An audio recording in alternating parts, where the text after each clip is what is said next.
Time to talk business now. I'm joined this evening by John Keenan from Trafford College. Welcome, John.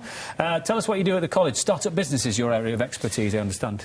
Yeah, I run a course on starting your own business. It's for people who've either thinking about starting their own business or just looking into it and seeing what the pitfalls of it are and well, if we have time, we'll come to whether now is a good time to start a business in the current economy. Okay, but let's begin with the story that around 5 million people are permanently overdrawn. This research is revealing people are, well, it sounds like losing control of their finances, to be honest.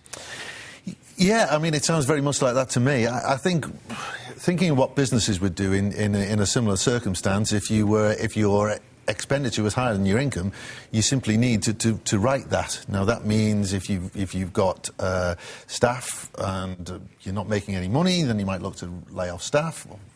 Various cost-saving measures, and the same is true for individuals. So if your outgoings are exceeding your incomings, try and quit your outgoings. It's easy to say, it might be hard for some. What does it say about the state of the economy, do you think, that many people are permanently overdrawn? It's not good, is it?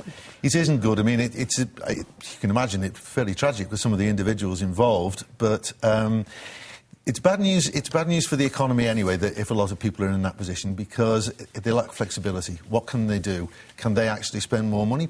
The government wants the economy to get going again. Can they spend more money? Clearly they can't. They're right up against it. And if a lot of people are in that position, then it does make things more difficult for everyone, in truth. And if you find yourself in that position, professional advice is available, and we strongly recommend that you take that.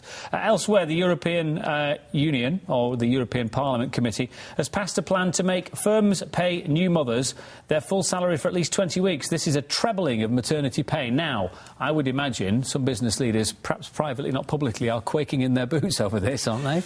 I would think an awful lot of them are quaking in their boots over it. I suppose the consolation for them is that at the moment it's an idea. It's not necessarily going through, and there will be quite a lot of opposition, I would think, in the European Union. Now, Britain just can't veto it because under the Lisbon Treaty, it's one of these that's under the qualified majority voting.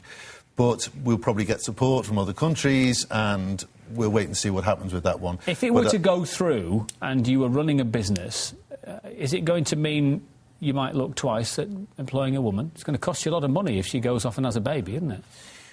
Yes, I mean, that would apparently be the downside, and yet we have Sex Discrimination Acts. It would be illegal. I'm not saying, for 1 minute that we advocate that in any way, because I suppose then the follow-on is you end up in a discrimination case against you and you might end up paying more than it would have cost you in the first place. But it's a cost you've got to look at. I mean, you're saying you advise businesses who are starting up. I mean, you must advise them presumably on the initial set-up costs and then the long-term costs of the business builds, don't you? Yes, I mean, the whole thing is with starting up, then you've got to look at, or particularly the start-up costs, really.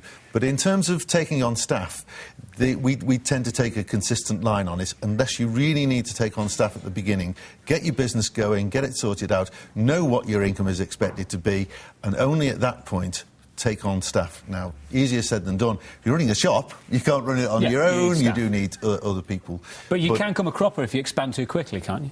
You certainly can, and that's one of the main things. In particularly, it doesn't just happen with small companies overtrading. Classically, you're always having to borrow to actually get stock in, typically, and then you sell it, and then of course you have to borrow more to get more in, and oh dear. Yes, so be careful. Thanks very much indeed, mate. Nice to see you, John. Thanks very much indeed for the advice.